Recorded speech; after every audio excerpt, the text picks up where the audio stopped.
এখন আমরা যাব ভুতুড়ে বাড়ি দেখতে। এই যে এটি হচ্ছে ভুতুড়ে বাড়ি। এখানে আজ থেকে প্রায় 25 বছর আগে এখানে মানুষ থাকতো।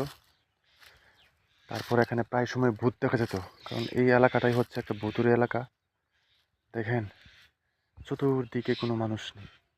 চতুর্দিকে চতুর্দিকে দেখেন, চতুর্দিকে কোনো মানুষ নেই। এই জায়গায় বাড়ি করে থাকতো একটা ফ্যামিলি, গরিব ফ্যামিলি। যা যিনি থাকতো তার জায়গা এটা ছিল না, একজন জমিদার তাকে এই বাড়িটি দিয়েছিল বানানোর জন্য, এখানে থাকার জন্য। কিন্তু এই ছোট্ট করতে বানিয়ে সে এখানে 3 বছরও থাকতে পারেনি। তাকে প্রথম দিন থেকে এই বাড়িতে আসার পরে ভূত তাকে জ্বালাতন করতো। আর এই এলাকাতে কেউ আসে না। তারপর থেকে এই চতুর্দিকে কেউ আসে না, কেউ আসলেও অনেকজন একসাথে মিলেমিশে আসে। এটি হচ্ছে সেই ভুতুড়ে বাড়ি। দেখেন, চতুর্দিকে চতুর্দিকে শুধু একটাই একটাই ঘর, শুধু এই ঘরটাই, আর কোনো ঘর নাই। দেখেন, চতুর্দিকে কোনো মানুষ নাই।